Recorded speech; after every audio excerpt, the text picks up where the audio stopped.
Three, two, one, here we go. Welcome to the Last Breath Huntcast. My name is Garrett Bolkus, your host, and today is episode 181. This is going to be a banger. I am really looking forward to this topic. I'm talking with my great friend, Cody Jenkins, host of the Whitetail Legacy Podcast. And today we're talking about lessons that he's learned from harvesting bucks for the last 7 years. So Cody's been hunting much longer than that. He's killed bucks well earlier than 7 years ago. But the special note about 7 is that for the last 7 years running, he's killed at least one buck every year. And in some of those years, he's killed quite a few more than that, especially with opportunities to hunt out of state.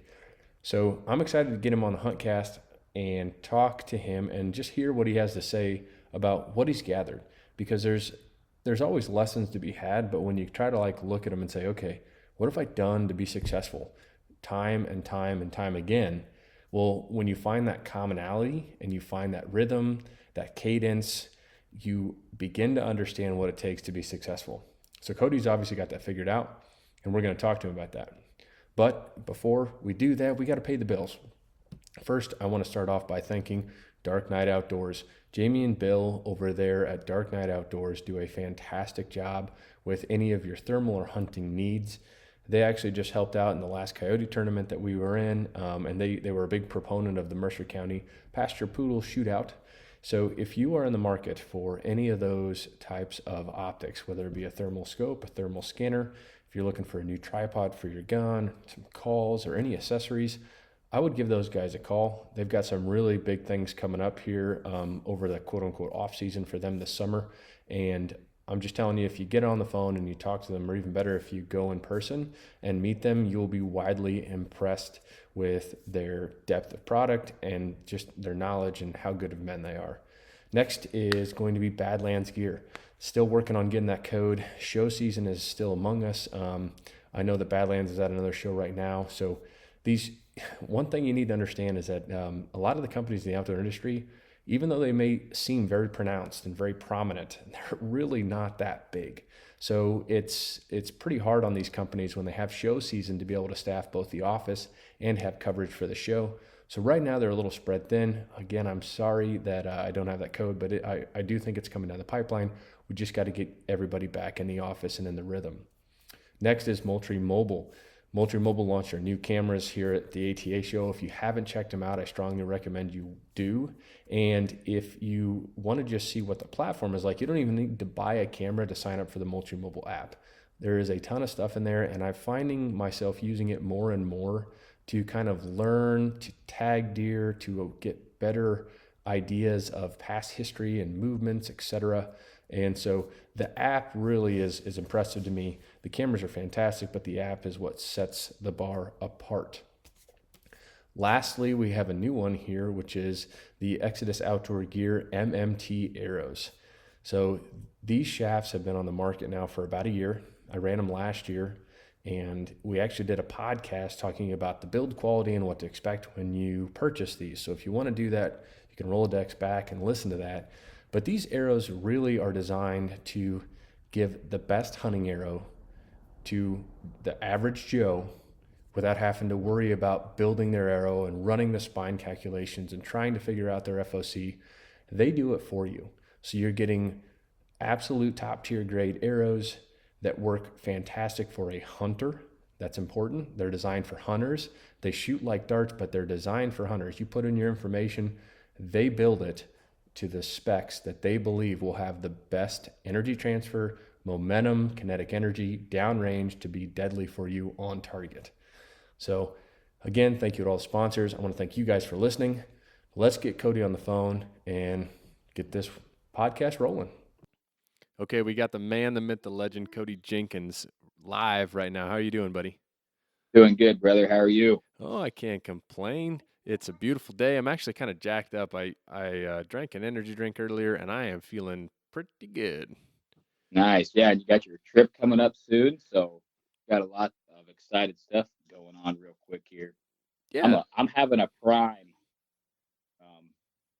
lemon lime. It ain't bad. a My prime. kids, yeah, the Logan Paul drink. Oh, yeah, yeah, yeah, yeah, Yeah, yeah. my kid, of course, being his age, he was like, "We got to get some and try it, Dad. We got to get some," Oh yeah, because dude. Yeah. that's the market that they're targeting, and it's like a really sweet Gatorade, but it has like 1 gram of sugar in it, so it's better for him, So Oh, so is it the Prime energy drink or is it the Prime no, it's just a Prime hydration drink. It's like a 20 cal Gatorade basically, so it's better than a Gatorade. But kind of cashy, bro. yeah. Logan Paul be hitting the mega millions on that thing, dude. Well, dude, it's not cheap being cool. That's for sure. Damn. So, anyway, today I gave a brief introduction of who you are, more or less just that you're a freaking stone cone killer. But um, most of my listeners know about the Whitetail Legacy podcast. But why don't you tell them about it, where they can find it, and where they can find you? Well, I'm on every platform that you can be on: iTunes, Spotify, SoundCloud. Most recently, as of the 27th of February, I'll be on Megaphone or on Waypoint as well. Switching over to Megaphone, going on Waypoint. Um, but I do have a YouTube, but it's pretty. Um, I was scrolling through there and I felt really bad because it's something that I never check, and people comment on there, and I'm like, I've been leaving these people hanging for months. Oh, I yeah. felt terrible, but it's not something that I put a lot of effort into. And that's something that we kind of did together the past years, and went over to your guys' brand with the video content. But yep, that's where you can find me, all my episodes. Um, without some of my legend episodes, I just recorded my 310th episode yesterday. Dang. So you got some steam, dude. And then also, you've got a Patreon account, and you got some cool Yeah, stuff there too. And you're actually giving some stuff away on it. yeah, I got a Patreon account I started. I kind of got burned real bad, and the guy kind of made fun of me for sharing information on the podcast, and that was kind of a slap in the face and an eye opening at all at once. So I decided to make a Patreon account, and kind of like my tactics that I use that I don't talk about in my regular podcast, I talk about on there. Um, I message people on there questions about what I got going on, share trail cam pictures of the actual deer that I'm hunting. And it's a safe place without thousands of people seeing or listening to it, where I can actually talk to guys and talk about the tactics I use, and then them engage as well.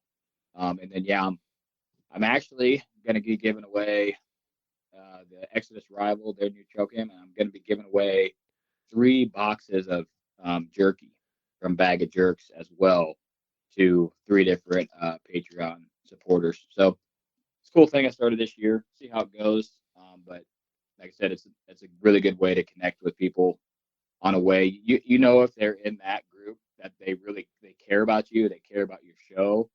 So that you're not going to get burned. You know. Amen. Or maybe it's just a really cheap way to find out what deer you're on. Hey, yeah, well, at least they're paying for it that way. Yeah, right, right. No kidding. So today we are going to talk about what you've learned over the last 7 years. And what's important about those last 7 years, as I explained to my listeners, is that you have killed a buck or multiple bucks every year for the past 7 years. And that's pretty impressive. I mean, 7 years ago, how old were you? I've been 24, 23. 24. Yeah. So since age 24, you've been whacking and stacking antlered bucks.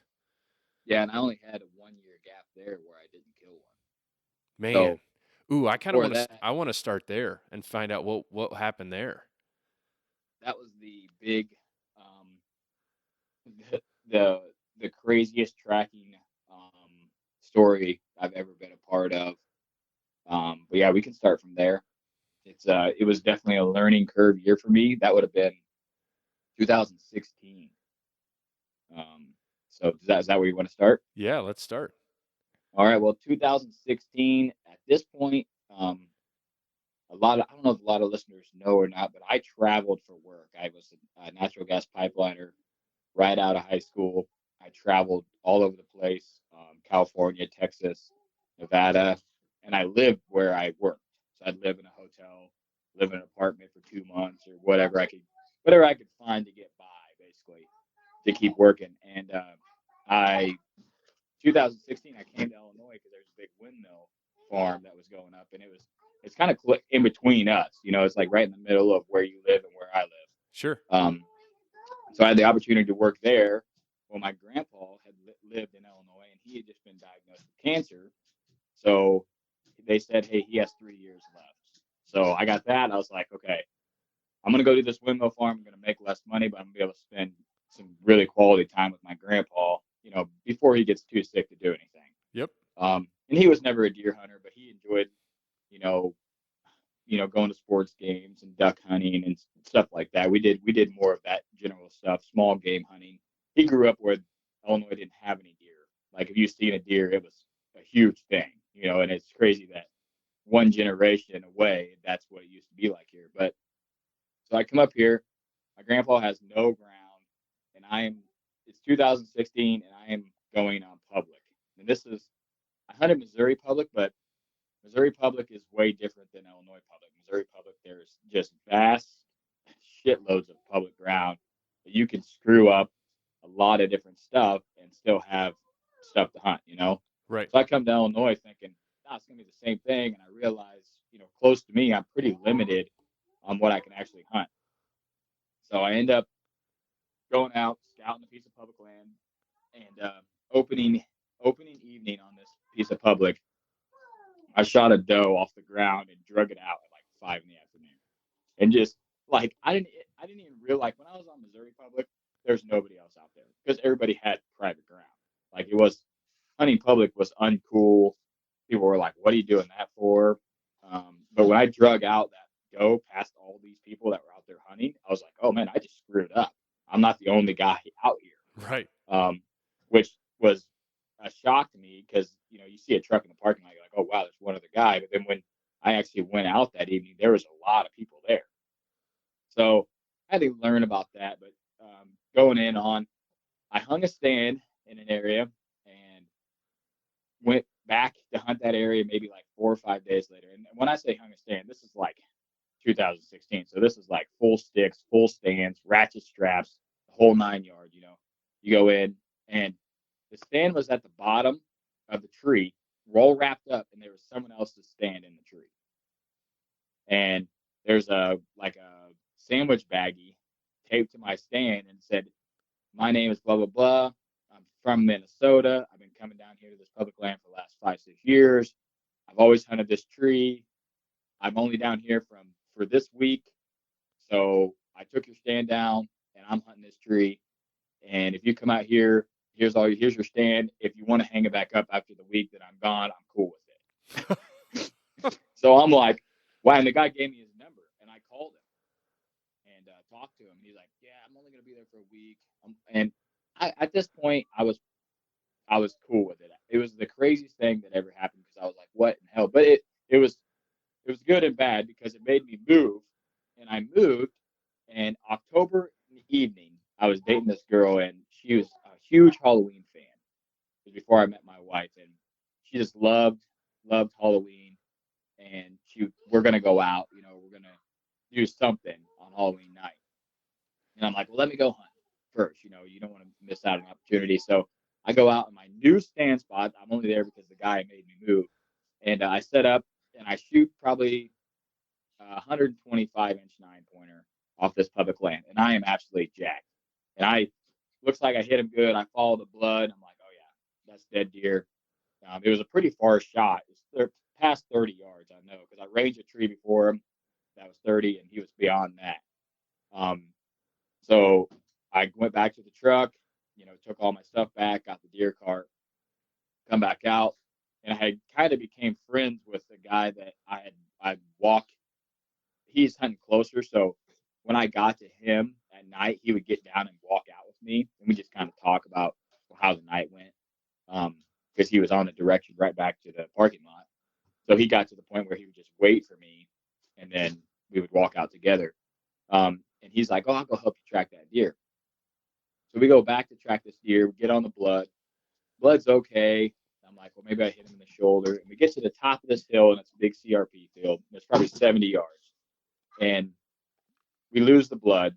Well, he picks up the blood like 30 yards away to the left. I'm like, okay, deer went to the left. So we track this blood, and it's going a long ways. We're at like 200, 250 yards now. And I'm like, what in the hell? Then the blood gets really good. I'm like, oh, okay, yeah. Then there's a spot where he crosses the creek, and it looks like, he dragged up the creek, just blood. I'm like, oh, yeah, we're going to find this deer. And then we get to a gut pile. And I'm like, what is going on, And he's like, you're not going to believe this, but two guys walked out last night when you shot this buck. They were carrying a doe Indian style on a stick. So we had been tracking the blood from that doe that they shot, that they carried by their feet on. They like cut a little tree down and used it as like a carrying out pole and tied its feet to it. And we've been tracking the blood of that deer the whole entire time. So it's late at this point, and this girl's already really mad that we're missing, the Halloween fest, whatever. So I leave. I'm like, I'll come back in the morning. Get back on the blood, follow the blood, find the bed, no deer. I'm like, what the hell? Spend a lot of time looking.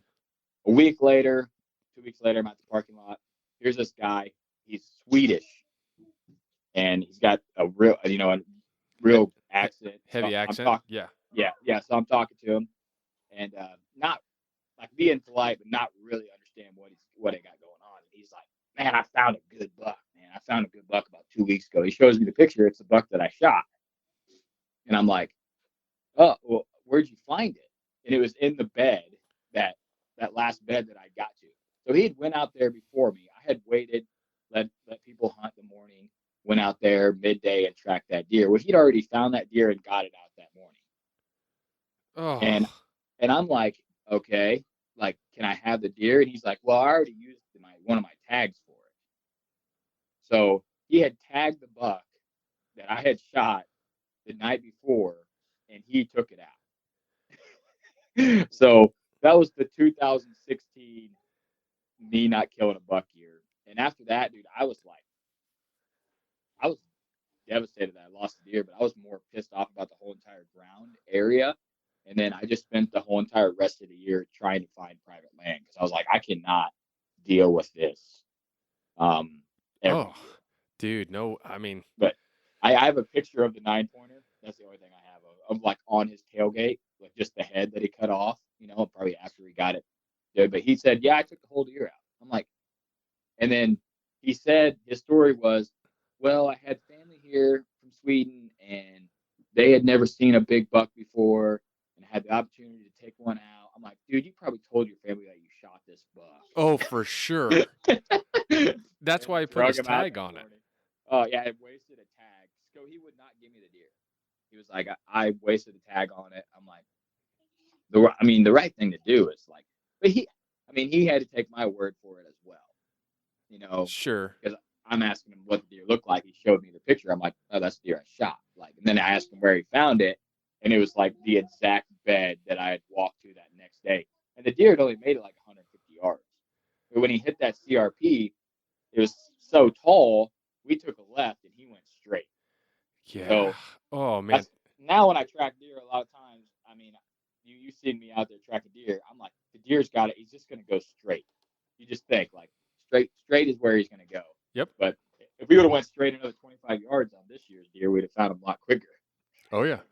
Instead of taking a left and then a right and then a figure eight. And yeah, that was 2016. One of the craziest years ever of having a guy take down my stand but making me move, and then I shoot a buck and someone else tags the deer and takes it out. So but yeah, that was going into my 2017 year. And then from before that, when I graduated, there was 2 years that I didn't hunt. So I was traveling hunting or traveling working, and I didn't hunt at all.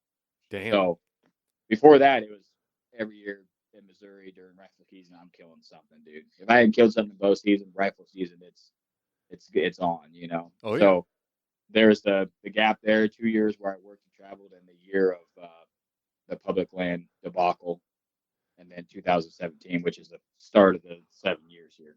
The start of the streak. So Okay. Let's I'd love to go over the 7-year streak. I mean, that was a pretty good story, but if you could, do you think you could go through the deer you've killed and semi quickly just throw them out there starting in 2017? And then we'll Yep. come back and visit, I'd like to talk about probably your favorite one. I've got an idea which one that's going to be, but yeah. So just go through. Give the listeners an idea of what it is. Maybe what state you killed them in, and then describe them. How big, the points, any special characteristics. Was it during the rut? Was it early season, late season? And then gun or bow. Okay. So 2017, October 15th, early in the evening, cold front, farmers picking cornfields, went in. I killed a 10 big browse, 9-inch browse, is 155 inches, 15-yard shot with a bow. Damn. Deer went 40 yards, fell by a rock. It was on the neighbor's ground when it died. Fell by a rock. One of the coolest stories is the guy's uncle lived that he ended up passing away. He used to hunt out there, and they put a rock out there as a memorial for him, and it says "Beauty is all around you" with his name on it. And then that buck was like 10 yards from that rock, and I found that rock memorial when I was tracking that deer. Wow. So that was an awesome moment. That rock memorial is still out there because I tracked more deer on that same property. But that was really cool. That was my first big Illinois deer. And then the next year, November, I went in early, messed the deer up in October. I called homeboy, went back in, killed him in the second week of November, bumping does. Seen 6 shooter bucks that morning. Just one of those mornings where you're on hot doe and it's wild. He's a 148-inch 8-pointer. He's got a bunch of base trash. He's got like a bottle opener on it. Really big brow, 7-inch bases. Really good buck. Then the year after that, I killed a 9-pointer, 138 inches, really good brows. That property was known for really good brows, and I'm a brow guy. I love big brows. I killed him October 15th. Same kind of scenario. Windstorm was coming in mixed with rain. The wind stopped, the rain stopped, the sun came out. There's like an orange glow over everything. He came right out of the bedding that I was hunting on. I killed him coming right onto the oak flat, heading to the ag. Then the year after that is when I killed Freeze. I killed him. Would be the second day of shotgun season, and that was 45-ish, 50-yard broadside shot. Deer went 40 yards, died. Awesome buck. Yeah, you need to tell people about Freeze because Freeze is not just your average deer. Yeah, he. I had him officially scored. When I scored him at 199 and 4/8. And then when I had him officially done, he ended up officially going 193 and 2/8, I think, or a few eights, 3/8. So I thought I had shot a 200-inch buck, but not. But he's a mainframe 170 class deer. But he has 2 matching inside kicker points that add like 17 inches. He's got split brows. He has a really weak G4 on his left side. Just an incredible, massy, dark chocolate buck. Tons of history. And super Killed heavy. him. Yeah, really, really heavy all the way out. I think the mass measurement on the H2 was 7.5 because the webness of the main beam, that inside point coming out growing right there, just that point continued all the way into the main beam. So if different people scored the deer, they're probably going to score it different just because it's hard to score. Everybody's going to get a different score, but that was the first time that I actually had something officially done, and then I went back and rescored stuff because I was like, damn, the mass measurements are tight. Like yeah. they get that thing string tight. And then so the next year, man, that year was the struggle bus year for the bow hunter. I ended up going down to Missouri, and I killed a buck down there, a clean 140-10. Opening evening, 5 minutes in the opening morning, 5 minutes into the hunt. That was with the 270. It was like a 50-yard shot. Stoned him. Yeah, stoned him. There's a spot down there that I have a theory about how a guy could kill bucks if he had 5 years to do it, and I think it's the absolute best way to do it. But this property is that without me even trying. It's just my grandpa's ground. There's a certain area he can't walk very good. No one ever goes in there besides me a couple times a year, and that's it. So these bucks are in there. The does are in there. This is a perfect scenario. That year, I came back home during shotgun, and this was I killed a buck then. I think it was a 117-inch 7-pointer because he broke his main brow off, so he probably been 100 mid 120s 8. This was an accident buck. I've had a couple of those where I thought it was a different deer. I took my 4-year-old son on his very first hunt. He was in the blind with me. My wife was in my blind with me. It was right at last light. This buck comes trotting across the cornfield out of the CRP. I shoot him at about 108 yards on a trot and stone him. I think it's a buck we call Chaos. He's probably about 140. He's a 5-year-old. We've been hunting for a couple of years. I get out there. It's a different buck. It's a buck that just randomly showed up on my property 2 days before. I got a trail cam video of him 2 days before I shot him. So just a flyer buck. He had a swooping main beam that looked exactly like Chaos's. And when he was running out in the field, I'm like, oh, that's him, and sent it. Then the next year, that's when we went all public. I killed a buck on public, 9-pointer, the Huffy buck. I killed him. It would have been November 7th, I think. We just encountered a giant buck, and then we made a move, and that's when I was hunting and filming. An opportunity came up on a solid buck. I don't think I ever scored that deer, to be honest with you, but he's probably high 120s, I would say. And Maybe a dude, touch better. that year But you guys, it was yeah, you guys hunted hard, yeah, it and was a slugfest, it dude. was a grind, man. You Yeah, guys did you did your Rutcation podcast every yeah, day, and like if somebody ever takes a long vacation for the rut and they put their time in, like you can just feel the pressure from you guys. Like it started off and you guys are like, "Ah, it's all right." And then all of a sudden it's like you can tell the day where you guys are like, "Oh, man, this is a yeah, grind."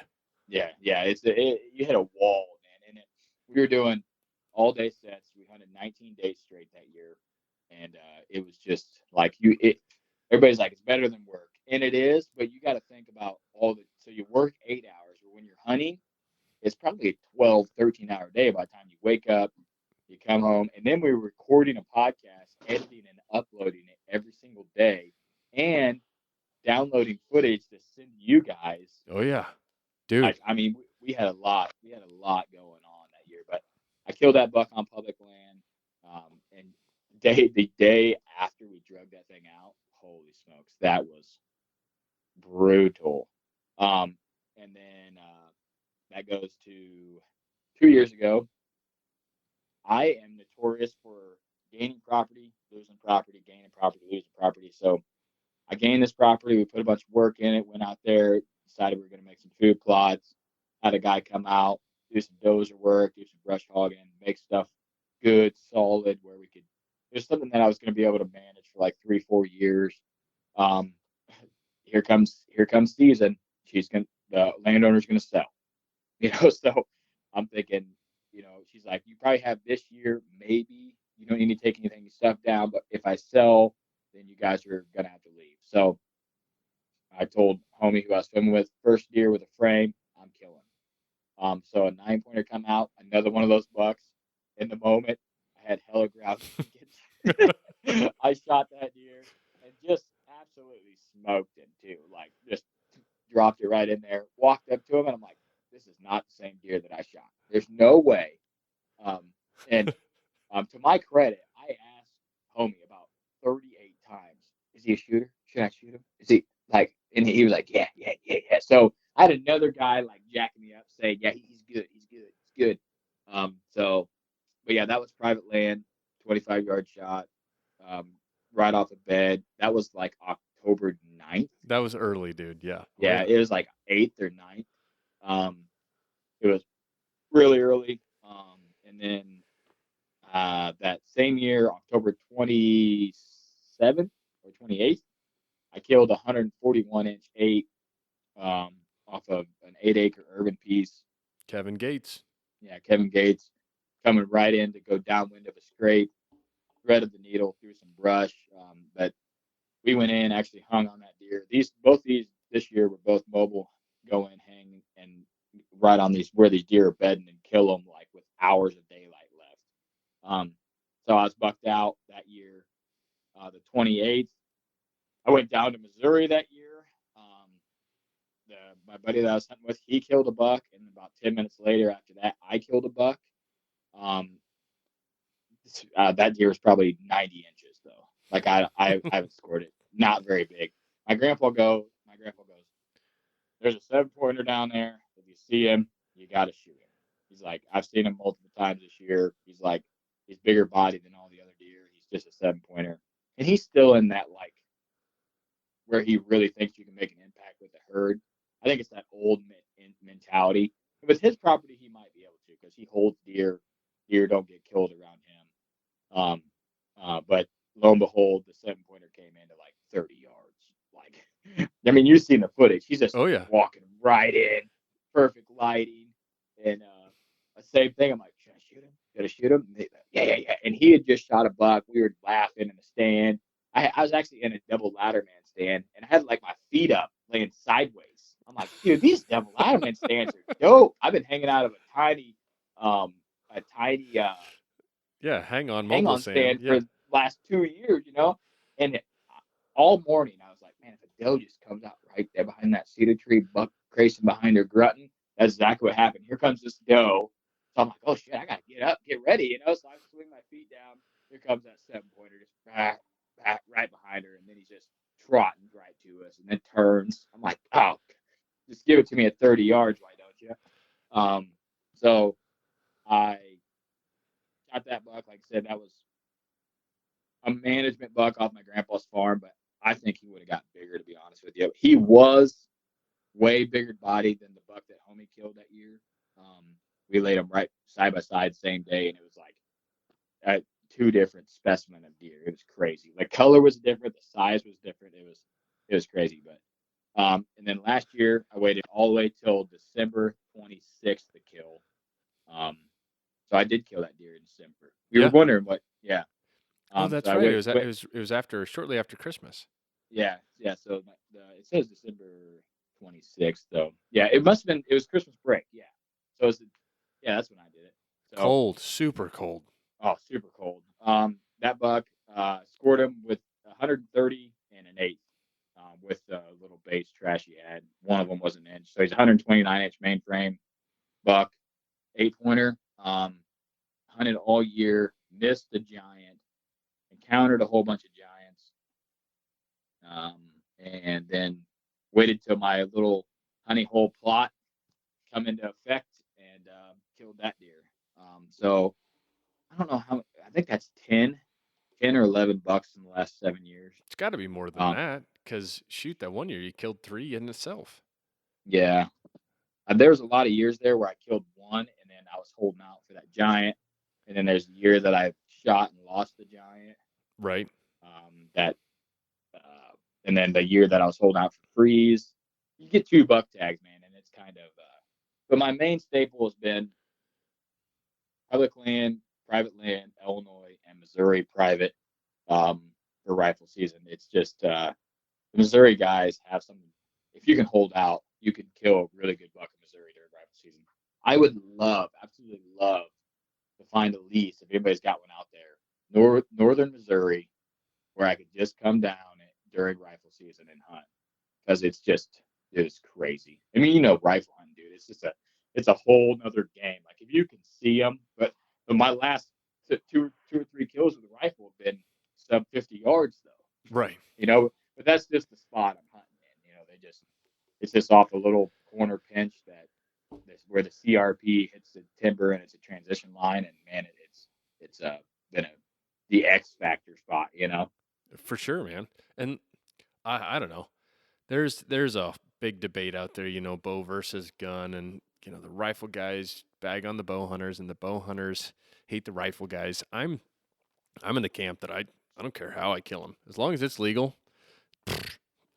that animal gets Oh me yeah. jacked up enough to kill it, I don't care what I use. And maybe that'll change, after a little while, but I don't know. It doesn't help either that I absolutely love guns. So like, Yeah. and I don't like losing, and so you, And to credit myself completely fully here, the year that the year before I shot that 10 that I lost that 9 pointer was the year that I met my wife, and she shot a really really solid 8 pointer, her first buck that I had passed twice yeah, you set her up for it. Yeah, already. yeah. Yeah, that was the she missed the doe, and then I'm like, all right, we're not shooting a doe. There's this buck that's been out here. Let's go kill him. Went out there and she killed him. So props to her. The 105-yard shot. Hell Boom. yeah. Spined him though. I'm like, you dropped him. I thought she shoulder shot him, but she spined him. But only deer she's ever killed, and she don't want to go. Like I think she hunted the next year like 2 days. But once she killed a buck, she's like, I'm good. I'm good. Check the box, move on. Yeah, move on. We mounted it too. She's like, yeah, let's get it mounted. This is now she's like, yeah.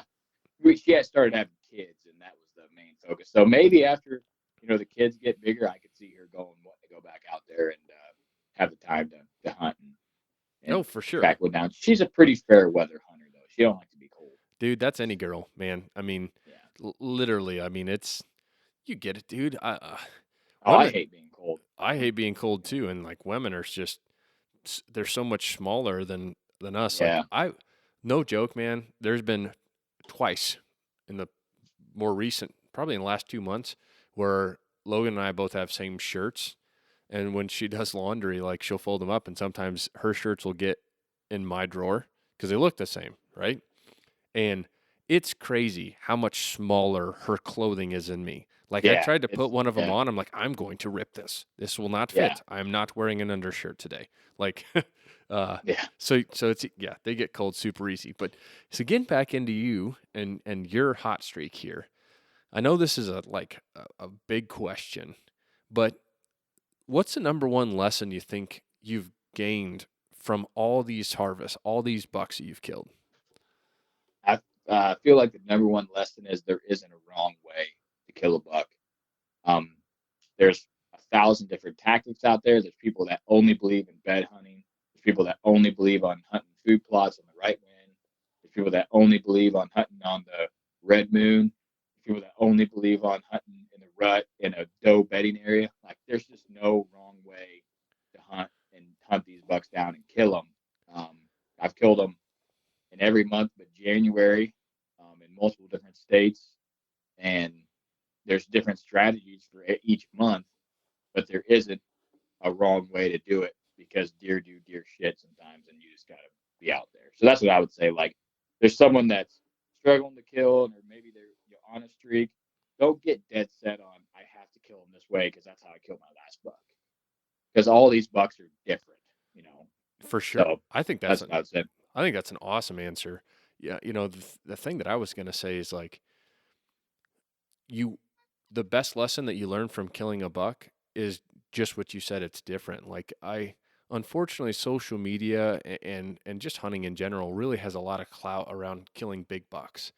And we both get messages hey, what can we do? I want to kill a big deer. I've never shot a big buck. What should we do? And what I think is one of the biggest problems is you get some of these younger hunters or newer hunters that they've hunted a year or two, and now they're like, okay, I'm only going to kill a big buck. And like, man, I've learned so much stuff from just killing. Like you just gotta kill. And the big We've buck, had that conversation quite a bit where you just gotta you kill. gotta get in a situation of seeing deer do deer stuff and then killing deer, like any deer. Right. It just, but seeing how a doe works a ridge, okay, you see one doe, you see 50 does on the same ridge. Now you got really good idea of what some of them do randomly and what most of them do. Mm-hmm. So it's just, hunting is just an absolute time, effort kind of job. Property, time, effort, property is what I would say. And the better property, the less time and effort you have to put in. Isn't that That's funny? Yeah, yeah, that's yeah, you've got these that's 3 how I play. weights, right? You got these 3 weights on a bar, and you can slide them, but yeah, it doesn't matter. So, all right, what about the worst lesson? You know, we got some good lessons here, but what's the number one lesson that stung, but you're glad you learned it? Uh, I would say, and just the amount of discouragement I get when something don't go right. I lose a buck, I miss a buck, um, bump a buck. I used to let it get to me really, really hard, and it would like ruin my season. Um, so I think that's the hardest lesson. That's me. You put so much time and effort into doing this because you love it, and it's a challenge to myself. Like I told my wife, if I don't kill a buck, like I'll be pissed at myself. I won't be pissed at anybody else. I'll be pissed at myself. Right. Um, because for the amount of time, amount of money, amount of time with my family that I put into this, I should be able to kill a buck. Like if there's something, I made some wrong choices, I didn't put in enough effort, I didn't hunt the right properties. There was something that went on that year why I didn't kill. Made mistakes. But when you make a mistake, you gotta just roll with it. And it's really hard for me because it impacted me like, man, like that was my chance. But you're gonna have another chance. And if you do mess up, the like you said, the 3 scales, well, you have to do all that effort and time again until you're going to get that chance. Because with these years of hunting, if I take back and look at the actual encounters that I could kill bucks that I wanted to kill, it's a couple a year. Like where you just have really good opportunities to kill these deer. Yep. Um, so not capitalizing on those opportunities and letting it really get me down. Like the one year I lost a giant, I didn't hunt the rest of the year at all. Damn.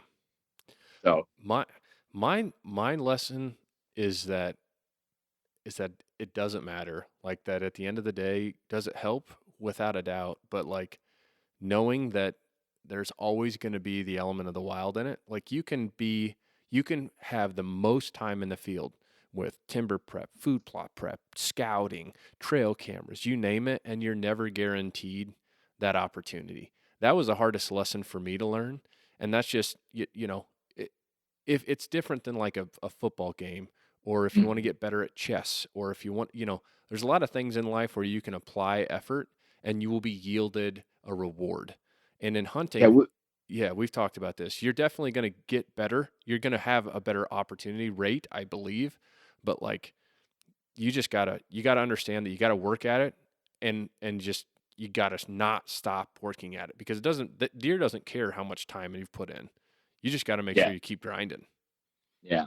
We just had that conversation the other day. Like, if we would have did any other hobby, like or anything really passionate like we did hunting, like if we went really really hardcore into weightlifting, really really hardcore into basketball, really really hardcore into The stock track, market. Yeah. or like how crazy would we be? Like where like actual um, time and effort equals rewards, like on an actual scale. Like the time and effort here helps weigh the scale, but I mean there could be nothing on that scale when it comes through. But pretty much everything else, you put time and effort in it, you're gonna get some kind of reward Yep. out of it. Oh, for So sure. when I was 8, 9 years old, if I would have fell in love with X and put as much effort into I have as hunting, man, there's no telling like what what it would be. But I'm glad I did put as much effort as I did in hunting because it's I don't know what I would do if I didn't do it. That's just it. Like uh, I don't know, man. I would be lost. I would be lost. Shit. I mean, yeah, it's crazy the amount.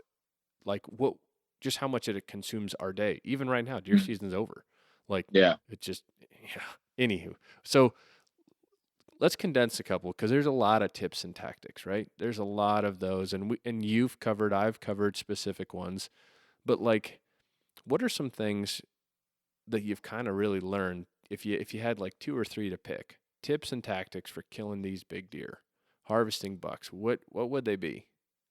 One tactic that I think is the most beneficial is understanding what works on your property. How can I kill them on your property, on this property? Because deer are all different, but the property you hunt is like the deciding factor on a lot of this stuff. Does your property private land, and can you kill them on food plots? You hit like my buck I killed this year.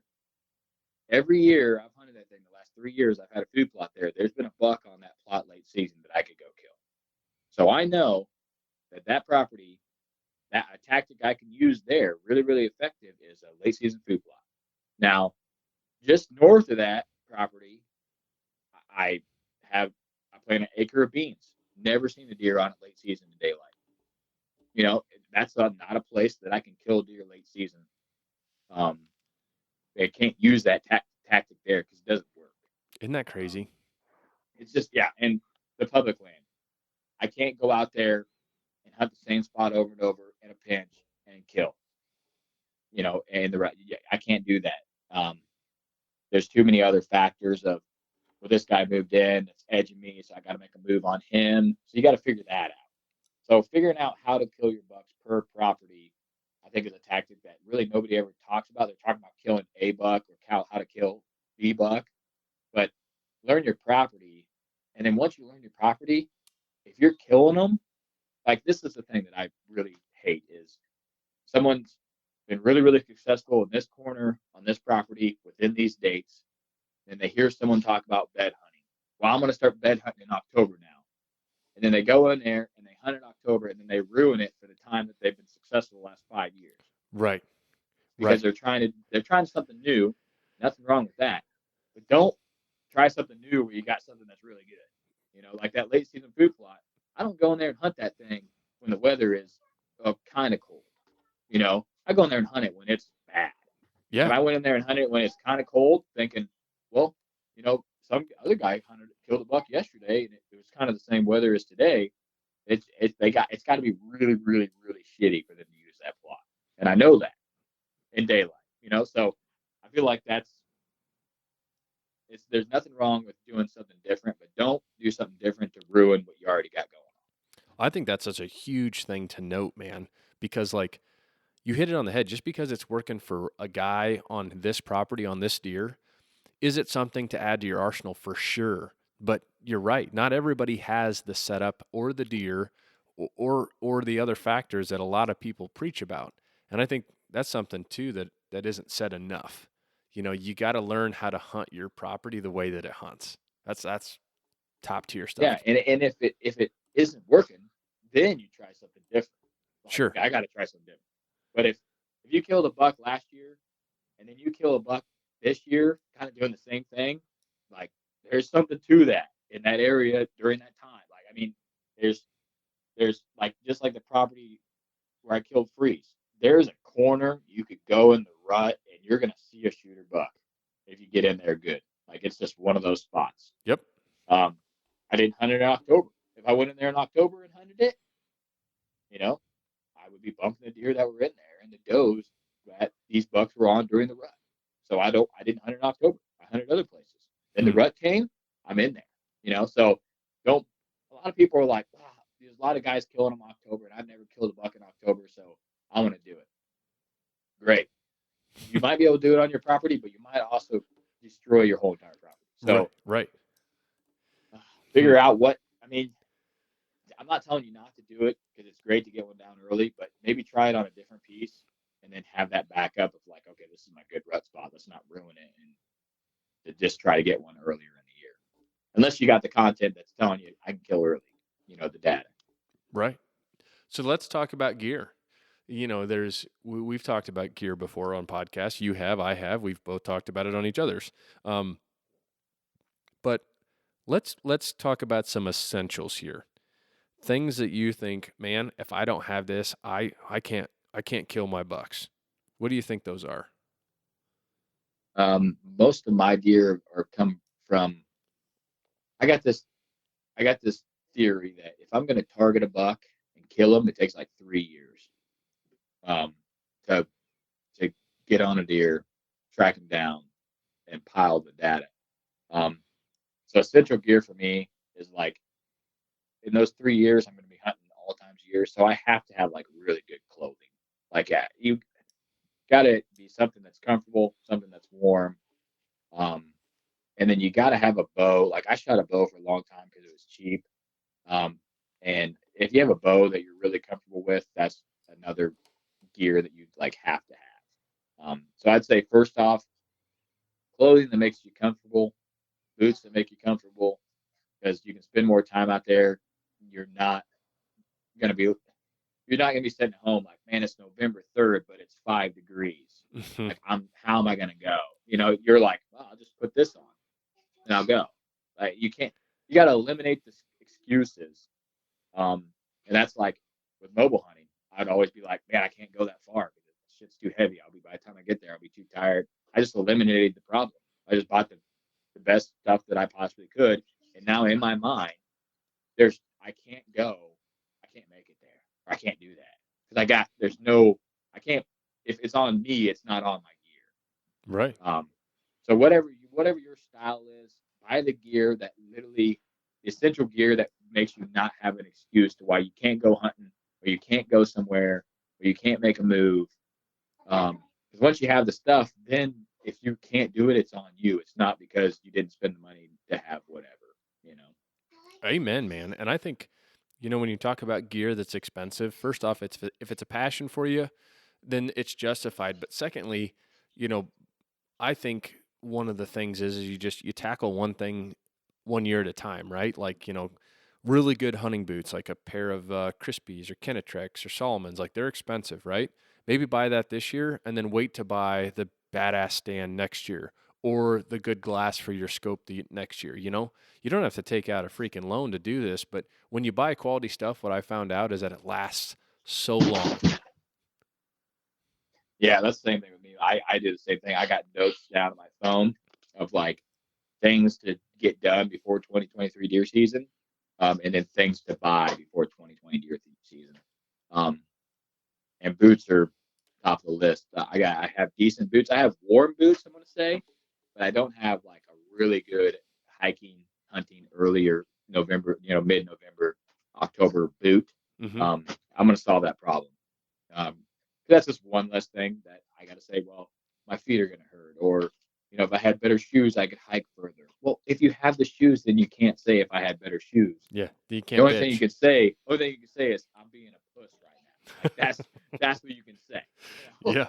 And then you go from there. But yeah, that's I agree. If you try to extend it over the years, it's way easier. And then in 5 years you're going to have the stuff that you need to make the moves. But by then you're probably going to have other excuses. Just eliminate as many excuses as you can throughout the year. Amen. So now the last lesson here. What do you think is the hardest thing about consistently killing big bucks? Man, I don't know. That's probably the hardest question on here. I'll go with mine, and then you go can bounce off it. I think that there's two things that are the biggest obstacles, or that are for me to consistently kill big deer. I think the first one is time. I think that it's really hard when you're young or when you're new to a career and you don't get time off, or maybe you're in a trade and you don't get vacation and you haven't saved up that nest egg to be able to take time off. Or a lot of positions now aren't offering vacation until your first year of employment. So like I think the number one factor for me is time. The people that I know that take time off and dedicate it to hunting most likely are the ones that are going to succeed year after year after year. And I think the second biggest obstacle is ground, because ground, like, you talked about this scale, the sliding scale. Time was one of them. Effort is another one. And property was one. And just as you said earlier too, you said that if your property is better, you need less time and less effort. And finding good property is difficult. And sometimes finding good property takes money, and like those things are hurdles. So I think time and good ground are the two hardest things. when it comes to killing big deer. Yeah, I would agree. Those both crossed my mind. Um, I was, I was trying to think of like the hardest thing for me. What would be like the hardest thing I struggle with. Um, but I think the hardest thing you struggle with is which one to go after. I know that's what I struggled with last year. That was my You were biggest thing. like, man, I which direction talked to do my I wife go? about that. I even mentioned it on a podcast. Like I did a shotgun pattern last year. I need to go back to instead of throwing a Rifle? cast net at these deer, I need to target them, exclusively 1 buck per property. Don't get me mindset of just hunting an area where a lot of bucks are, um, and go back to that and see how it goes. I would say the older I get, the more years I do this, putting in the same amount of effort that I did the year before is probably my hardest thing. Like, especially if I get a buck down,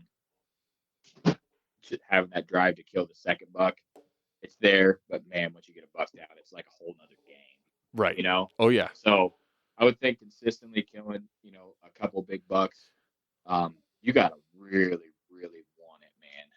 Like, I would think that's the hardest thing is just the absolute drive to do all the radical stuff after you already get a buck down. Real, yeah, yeah. And then for me, like that time from the 1st of December until like the 20th, I can't even find a big deer. If the weather ain't there, can't find one. Well, yeah, and After they get spooked like that and mm-hmm. the weather hasn't come, it's like a ghost town out there. Yeah. Oh, yeah, and especially, yeah, you're coming off a gun season, and typically for most people, they lose a shooter or two or the deer that they really wanted, and it's like you just get the wind out of your sails, right? You almost need a couple weeks to Yeah. take a break and then hit it hard again. So Yeah. okay, So so the like effort in that time frame, you probably already got a buck down. The effort to go find another one, I think that's the thing that I've been struggling with consistently over the years is that time frame of, after the rut, after gun season, you've just absolutely grinded your face off, but you're wasting like a whole month of deer season. right, yeah, heck yeah. So okay, let's switch gears a bit. What the next 3 years, okay, including this season. So you got 23, 24, 25. What's your number one goal? My personal number one goal is Yeah, I want your to kill personal number another one goal. absolute giant. You want to what? I'm going to kill another absolute giant, just a slob. I'm not you, even too like, you and every I, other hunter in but America. yeah, I mean, like I just want to kill another just freak of nature out there. But for as like a complete hunting, I really want to get like my kid his first year. I'd really like him to shoot like a fork and horn or a 6-pointer or something. Um, that would be that would make my year next year. So that's a huge goal. But my number one would be just an absolute freak, or kill JoJo next year, the buck that I hit him on this year. That'd have been my first drop time buck, so that would have been sick. I shot and lost a buck that had a drop time, and then I shot and hit a limb on a buck that had a drop time. So I got a little drop time curse going on right now. Yeah, So dude, you need to like that'd God. be cool. All right, and then so what this is another one, and I think I know the answer, but what's your bucket list hunt? Like, let's say all of a sudden, poof, somebody goes, "Hey, Cody Jenkins, we're going to sponsor you and Whitetail Legacy Podcast to go on any hunt that you want, all expense paid." The mile-long herd of caribou. That would be it. Up in Alaska when they're migrating. Up in Alaska, just fly in, chill out, and it's just the amount of animals that you see like 1,000 caribou. You can. I've heard that It's just, those sometimes though can be like if they're not migrating, you don't see shit. yeah. It's either one or the other. It's like there's just a mile of them, or there's nothing. So that would be the bucket list hunt. Go up there. I heard caribou is delicious. I really like their antler structure. It's so cool. Oh, for And sure. the ground is awesome. And I feel like every time I've watched someone hunt, and been successful, it's such like a joyous hunt. Like you're just kind of like the opportunity's there. You just kind of pick the day that you want to take the opportunity. I Right. think that would be the coolest thing. Um, really, really close to that is a Saskatchewan whitetail, dark chocolate buck, heavy mass up there. Um, but I guess that is just absolutely brutal. Yeah. I've done a bunch of research on that. I guess that is just some of the like coldest, roughest hunting there is. Even some of the outfitters up there, like I drop you off, you last as long as you can, I come pick you up. Last as long as you can. Dude, dang. Ooh, wow. All right. Well, anything else you want to chat about here, my friend? What's your number one? My number one goal? Knocked a lot of them off the list. So My number one goal or bucket list? bucket list. So my bucket list hunt is elk was my number one. I was lucky to go get one. And my number two is a mid-Asian ibex hunt, and it's a lofty bucket list. I don't know if it'll ever be achieved. You can hunt them in New Mexico. There's actually a native herd there, but unfortunately, it's a non-weighted draw, completely random. So, I've applied for it the last couple years, and like you could apply for it and get it. You know what I mean? It's completely random. It doesn't matter if you've Huh. applied for 30 years or if you're just applying for your first year. But um, they're really populated over in like Kyrgyzstan, which is like a Malaysian, mid-Asian country. And so for a while there, they haven't been hunted for the last couple of years. And I've looked up a place that I want to go, and it looks just incredible. Like I've been really lucky to go on some cool experiences, and hunting that mountain goat with Robert a couple of years ago was awesome. And when you go on these hunts, it's very similar. Like you're above tree line, you take horses and mules in, and it's a rough, rugged, it's a man's man hunt. And these things are just they're wicked, dude. Um, it's definitely it's number one for me.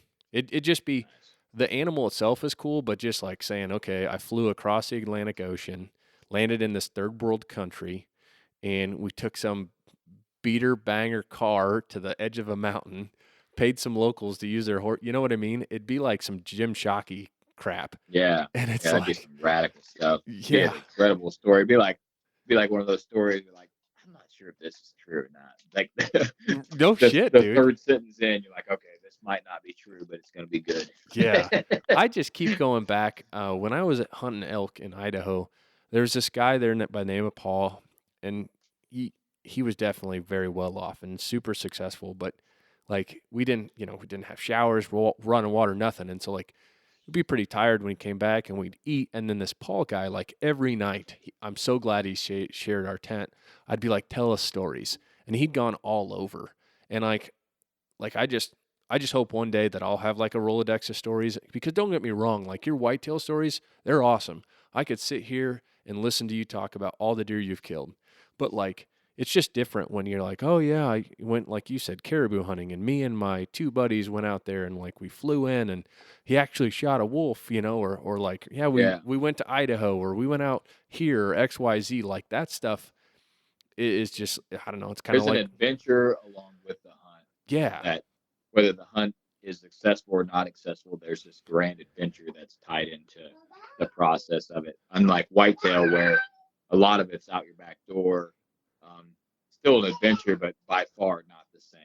Yeah, right, right. So I don't know. Yeah, I just hope one day that I got a that's. I Rolodex don't of even know stories. what those animals look like. You have to send me a picture. Oh, dude, you should look them up. They're Yeah, freaking great. So they grow horns like sheep, like ram, but they go like straight back. They have this huge beard. They're wicked. I'll send you a picture. yeah. Send me a pic, man. All right, I'll send you that dick pic, buddy. But anyway, Cody Jenkins, thanks for coming on Whitetail Legacy Podcast.